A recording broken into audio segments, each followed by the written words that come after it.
Welcome back, everyone, to Hang Fire. Today, we are launching a very special series here on the channel. Ronnie Wood is hitting the road this summer for a European tour kicking off July 16th, with stops throughout Europe, including Lucca, London, Cologne, Paris, and many more. Today, we are incredibly fortunate to be joined by someone who will be right there on stage with Ronnie throughout this tour, someone who has also become a familiar face to Rolling Stones fans over the past few years. Before she heads out on the road, she's taking some time to join us here on Hang Fire. Everyone, please welcome Chanel Haynes. Chanel, welcome. It's such a pleasure to have you here.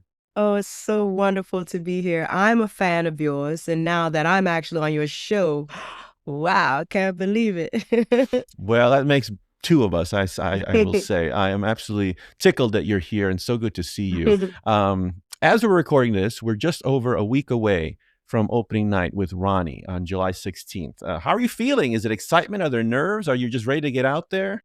All the things you said. I mean, I'm excited, there's nerves, but those nerves are so important because it reminds you that you're alive, you're thirsty, you're hungry. And yeah, we've been in rehearsals and they're like 7-hour rehearsals. I'm just blown away by the commitment and the fire and the excitement that is shared among all the band members. And, I'm meeting everybody for the first time. I'm always sort of the new kid on the block. Um, and yeah, no, it's exciting. We're days away from our first show. That's very exciting, and it's so cool to hear that you're currently in rehearsals. Are they intense rehearsals? 7 hours? That sounds like it's pretty comprehensive. I mean, it makes all the sense in the world when you're with the Stones, when you're with Ronnie, Keith, Mick, their level of focus and detail. And I mean, everything that you guys get once you see it on stage, to sort of know the behind the scenes of what it takes. I'm blown away. I'm up there, but I'm also like, I know what it took. And so I have a huge appreciation for their commitment and dedication to entertainment in general. It's Hmm. amazing. Yeah, well, we see it. We see it. Well, it's very exciting. We're going to be fans are super lucky to be catching you guys on this tour that starts next week, July 16th. But today, I wanted to rewind a little bit. I wanted fans to get to know Chanel, the artist, and how we got here. So today, we have a segment that we're calling "Five Songs That Shaped Me" or "The Music That Shaped Me." We'd love to go through some songs that mean a lot to you and played an important role in your life and your development as a singer and a performer. So with that, can you recall, maybe like the first song that truly moved you, the first song that made you want to get up, sing and dance? Was there a particular artist that did that for you? Well, but I think, my earliest thought, I remember the first solo I sang when I was 6 years old. And my father's a preacher, and I sang gospel as that's my foundation. And I remember there was about 200 people was my first audience, and there's the podium, and then I was so short that you couldn't see me over the podium, so they pulled up a chair, so I stood on the chair, and I have that memory. I was in a little sailor dress my mom picked out, and the song is called "He Touched Me," and then the very next line is, "And now I am no longer the same." And it's a very mature song. It's a song for like people who've been through things, been through life. But that song, I'm absolutely convinced that God touched me in that moment and I was no longer the same. Something was activated. So I don't know who the artist is. It's like I don't know, a choir gospel song. I don't know who wrote it, but that would be my first song that touched me and moved me, made me know that this was my calling. I think an artist, I would say Tina Turner is by far the most influential artist in my lifetime, in my career. Her spirit, her drive, her vitality, her resilience. We have so much in common organically, being, two Southern girls, little girl with the big voice, this raspy sound. Um, we both dyslexic. We both had two little boys. We both moved from California to London in our 40s, reinventing ourselves, our career. So Tina is just, I can go on and on about her. All the songs she sang. Oh, I bet. I bet. I'm so glad you mentioned church early on here. And it seems like I'm sure a lot of your favorite artists and many people listening, and definitely mine, one thread that seems to tie a lot of my favorite artists is church. Yes. And their beginnings that's not a coincidence, right? I mean, there's something that happens there that you carry over into your life later, especially as a professional singer. There must be something very special there. Absolutely. Every child that was first, singing in the church and then became like Aretha, Gladys Knight, Whitney Houston. I mean, the list goes on and on. Al Green, these are artists that we had the advantage of having a built-in audience. Most of the time it was your dad who was the preacher, right? So he's the promoter. And, your brother and your cousin and your aunt is on background vocals, your brother's on the drums, you already have your little band. And the thing about going to church is every Sunday, you don't know exactly what kind of vibe it's going to be that Sunday. Some people might come in heavy laden and burdened. And sometimes they come in like, oh, we're going to have a good time. So at 6 years old, you learn how to read an audience. So, things go wrong, the sound goes out, some weird thing happened, and at 9 years old, you know how to keep it moving. Say, okay, we're gonna give that a minute, but everybody feeling all right? Yeah. I mean, you learn how to juggle. And you do that once a week your whole life. So by the time you hit a major stage, you're like, I got this. That's phenomenal. I never thought of it like that, but you really get this dress rehearsal Yes. for show business, That's later. it. That's it. That's a great way to put it. Absolutely. That's amazing. And then you mentioned Tina Turner, of course, the best that ever was. Yes. As a vocalist, what do you hear in her voice? What is it in her voice that grabs you, that's so special? Well, for one, she sings from 5 different parts of the body. I think most people, they may sing from 2 to 3 places. They might sing from their throat and chest or throat and diaphragm or something, but Tina will go from the head to in the nasal to the throat to the chest to the diaphragm. And then there's a place at the very back of the throat that's primal. And it's that rasp. You can't make that up. It's either there or it's not. And so the way she goes in and out of those places, the instrument of her body is just phenomenal. It's beautiful. Yeah, I can go on and on. I'm thinking right now of an example. Prisoner of your love, entangled in your web, hot whispers in the night. It's all these capture, all those subtleties, and then it's power. All your skin melt off your face when she goes there. I'm that's a great example because boy, she was magical, wasn't it? And those dynamics. Yes. And the drama. There's a dramatic thing to all that acting, those different inflections she has. And boy, do you need an ear for that and and a talent for that. It seems like you don't see that too often, anymore. No, because I don't know that. I just think in general, a lot of people expect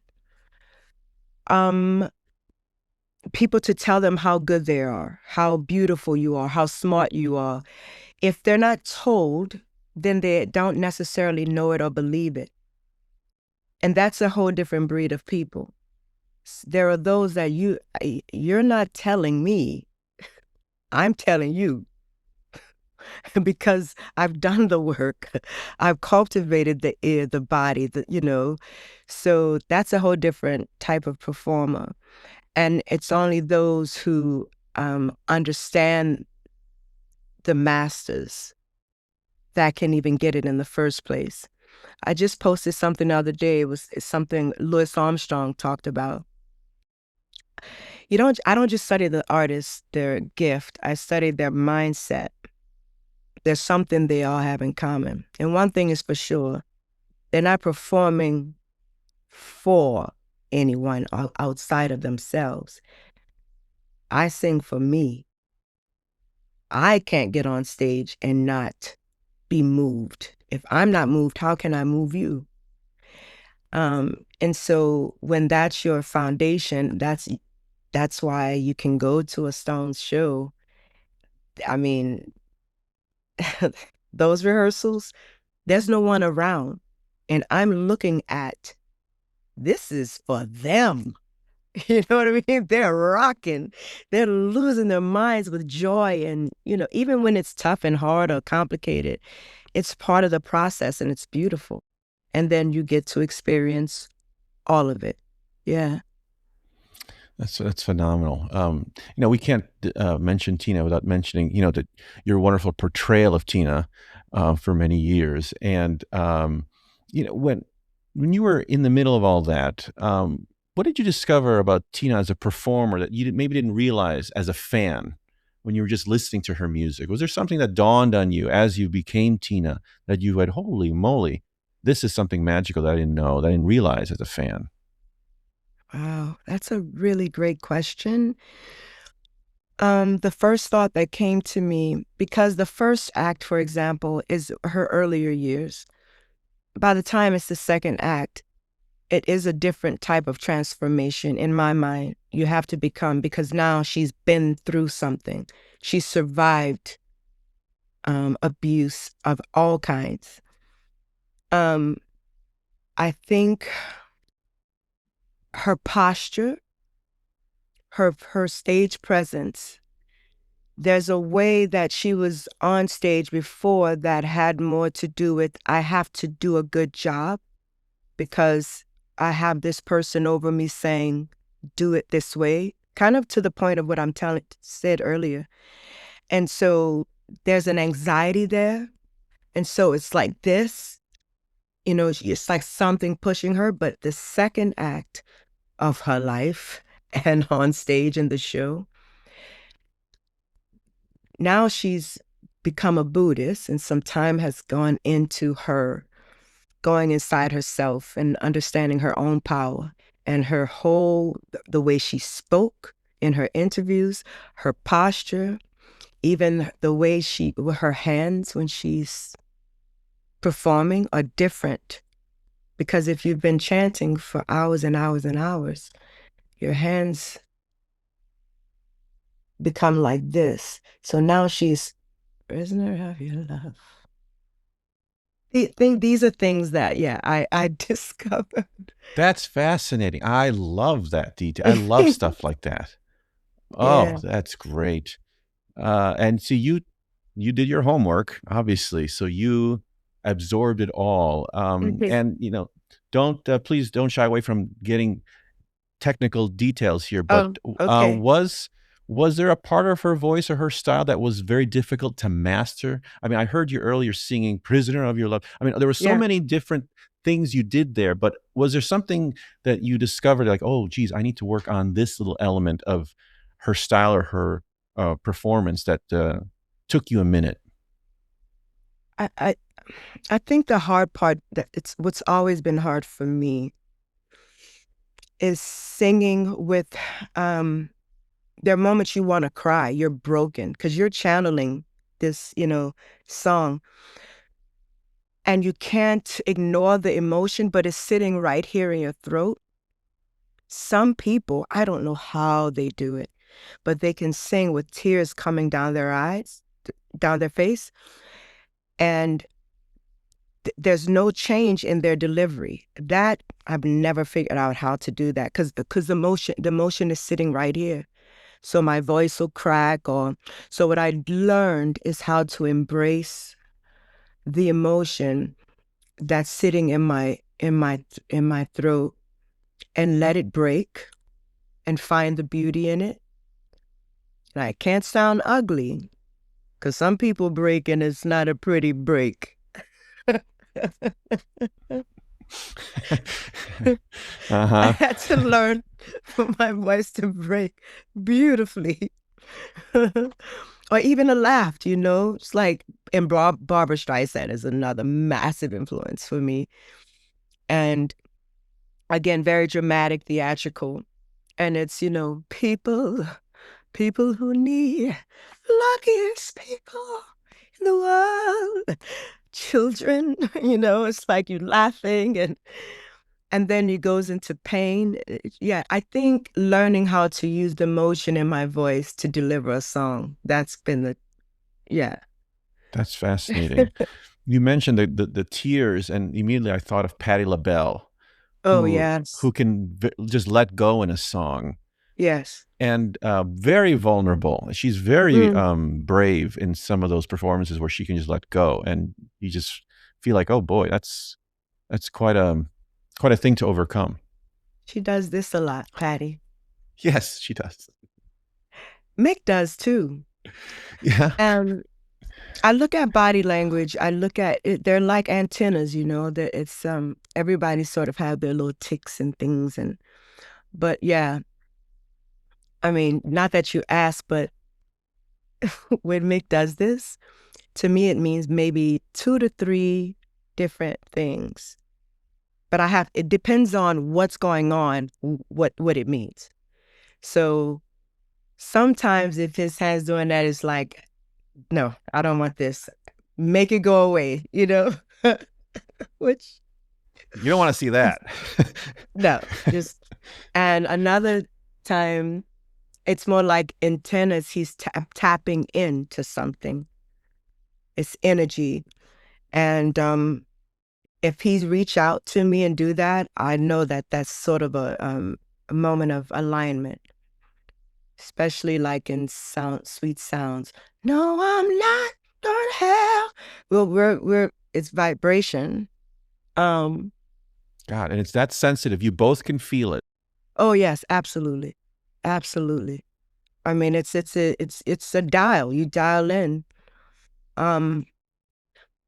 Unfortunately, a lot of times, as an entertainer, you're on stage and you're looking to see, is anyone else dialed in? Sometimes you're the only one dialed in, but it's very special when everyone's on the same station. Absolutely. Boy, and whenever all those years, whenever I saw him do this, I thought he was just hot and doing the Little Richard, oh my soul kind of thing.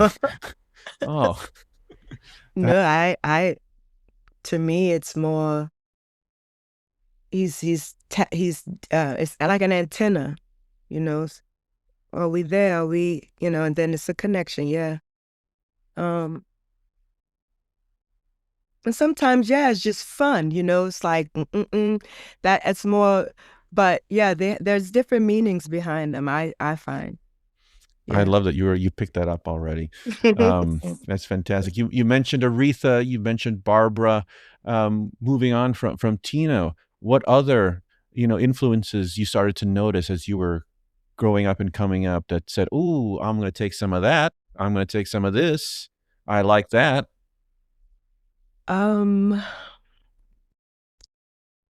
I've always really liked male vocalists and male voices. Very few female vocalists. Nina Simone is one of the few women, again, that and when I talk about gender, there's something about these artists that it actually has nothing to do with gender. It just happens that they're in a female or male body. But Nina and Tina, there's so much moxie, so much madness in their genius that they're hard to compare anyone to. for Nina to be classically trained, to go to Juilliard, to be seen and known and respected as the pianist that she was rejected. She was not accepted in the realm of classical. So what do you do when the world says no? And what she did with it, the pain of rejection going into her piano playing that began, her story, it just was spilling all over the place. I love what she did with her pain, in her voice, in her music, in her songwriting. She was a true poet. Bringing those two worlds together. That really influenced me. She cared about not just how she sound, but what her presence meant as a woman in music in the 60s, becoming an activist, just saying and doing things that took a lot of courage to do. Ella Fitzgerald is another huge. Mac the Knife is probably my favorite song that she sang. It was in Paris in 1967. I'm not sure, don't quote me, but I know it's 1960 something in Paris. And she forgot the words to Mac the Knife. And so she started to improvise, and she started mimicking all the singers who once sang that song, and just had a ball with it and played with the song. So scatting and jazz, being from New Orleans, that's something we can dig. The scrap she just would go wherever. So from her, I learned the beauty of being lost on stage and the mistake turning into something epic. And then there are the male vocalists and musician. Louis Armstrong is a voice where have you ever heard to this day one body that did that? These nodules on his vocal cords that wouldn't allow him to sound like anyone else. I can go on and on about all this, but yeah. I'm so glad to hear you say Nina Simone, because that seems like a name that you have to kind of search for in the forest these days. She's kind of lost, unfortunately, not in the same conversation as your usual names. If you could share one song that you feel encapsulates Nina Simone, or you feel that whenever it's time for you, it's like, I'm in the mood to listen to some Nina, what song are you putting on?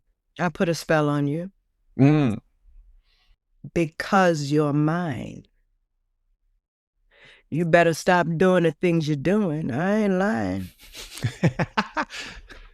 Yes. I can't stand it. You running around. You know better, Daddy.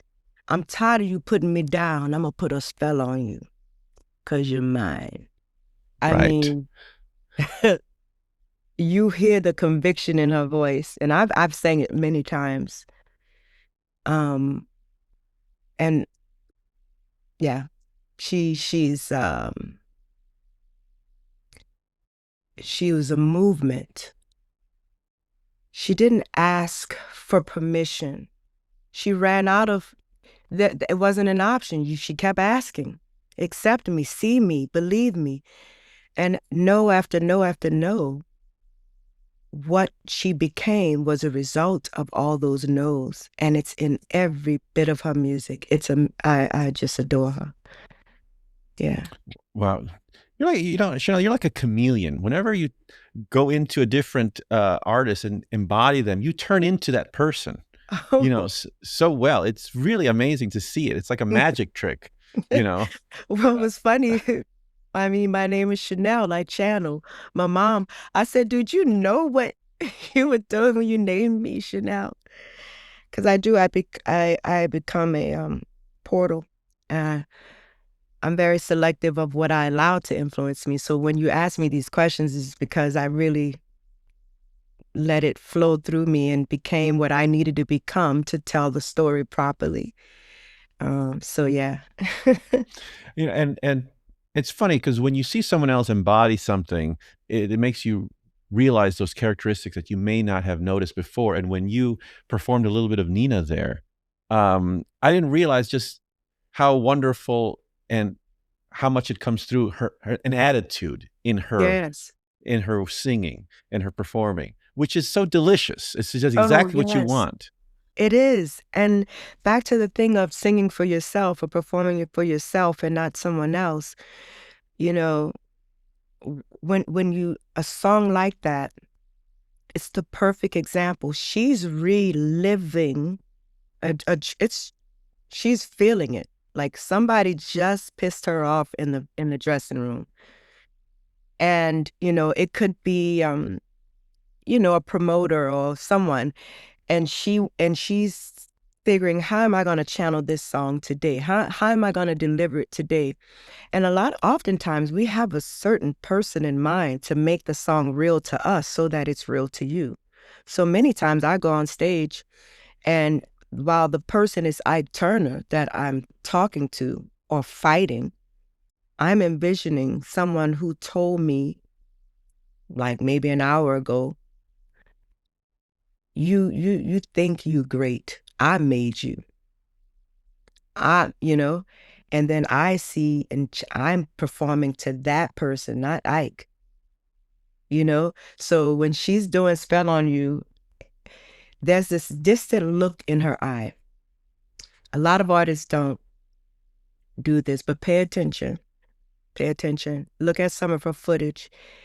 Her eyes are open, but she doesn't see a face. She doesn't see what's in that room. Oh, no. She's living and seeing a whole nother dispensation. Yeah, Tina did that a lot. And yeah, all you can do is pray that you find yourself later on in the song because you've been like you're somewhere else. Yeah, Nina did that a lot. You have to have an ability to be open, right? And let go, to allow that to be taken away and you be taken away. Yeah, it's so exhausting. It takes so much out of you. When you see Mick fall to his knees on stage, that's not an act. It's not an act. Why does he have to fall to his knees to I'm Mick Jagger. I don't have to exaggerate. You know what I mean? A great show. So when you fall to your knees, when you I got to have this satisfaction. What is he talking? Like, what does he have to have? This is what I'm thinking while I'm watching, because there's something in mind that he got to have it, that it brought him to his knees. And I don't know, that I got in trouble one time because I was supposed to vocally come back in on whatever. I was supposed to be doing my part, but I kind of went to church and was like, yeah, Mick, you better what? Bernard was like, Chanel, I'm just going to tell you, you can't do that. You got to sing your part. I said, I'm so sorry. I lost myself. Wow, I don't blame you. I don't think anyone could blame you. Before we leave this area, I wondered, is there, if we were to look through your phone, your Spotify or whatever, do you have a singer or a performer that I wouldn't know, that most people probably wouldn't know, but is someone that is so important to you and means a lot to you that you say, you need to know who this person is and help me get through a lot. If there was one person that you'd want to shine a light on for people to say, hey, you know what? Pay attention to this person. You may not know this person. Howlin Wolf. I mean, I know you know him, but a lot of people don't. But this man, the power and the gentility, the humility and the ferocity I mean, I ride on. I mean, he's just, oh, I get chills. Now, what is that? What is that? What is that attitude? How would you describe that? Okay, so my grandfather, my great grandfather, they were all preachers, and there's a body language. And when they're doing a sermon, they'll do this. And if they point that finger, I don't know what's going on, but pay attention to what I Right. said. Is what that's is what that means. Right. If you miss anything, don't miss this. And when he does that, and there's a performance, one of my favorite performances. Oh, you probably know this, but it's the Stones in the they introduced him. They wanted him absolutely, on that. right. Yeah. And it's in that performance. I remember the first time I saw it, and he did that. Because first of all, there was no black men, let alone a black woman. That's completely out of the question. But a black man on that stage, he understood the importance and the historical moment that it was. And for when I saw him doing that, I knew that he knew that everything I've ever been through, every obstacle, my dream has come true in this moment. And everything I say is, I mean it.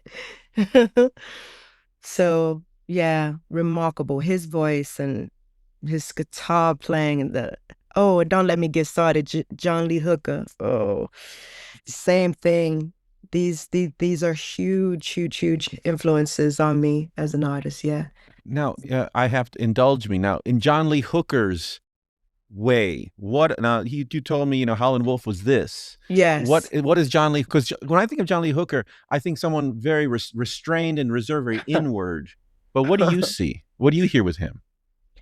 It's this there's a flow, a spontaneity that and he'll repeat these parts that nobody else does this. He'll just you shook me. Oh, you shook me all night long. And the more he say it, you're falling into this, I don't know, this zone. It's almost hypnotic. Yeah. I think that's how I would describe it. Yeah, it's like a drug when you listen to him. Mm-hmm. Well, before we wrap up here for this chat, I want to end with a segment that we're doing throughout this series called Inside the Set List. And I think it'd be cool to give fans an idea of what to expect on this tour and kind of go behind the curtain a little bit on the tour with Ronnie. And so with that in mind, I was wondering, you're in rehearsals right now. What song from the current show would you say are you most excited right now, like that came out of left field, like, oh geez, I can't wait for people to hear this song? What stands out right now? I mean, so Ronnie has given us almost 30 songs, like 26, for sure. I looked at, I'm like, wow, I got a lot of work, right? And one of those 30 songs, and will we perform them? Will we not? I don't know. But I pray that we do. But this song, Hey Negrita, that song, baby.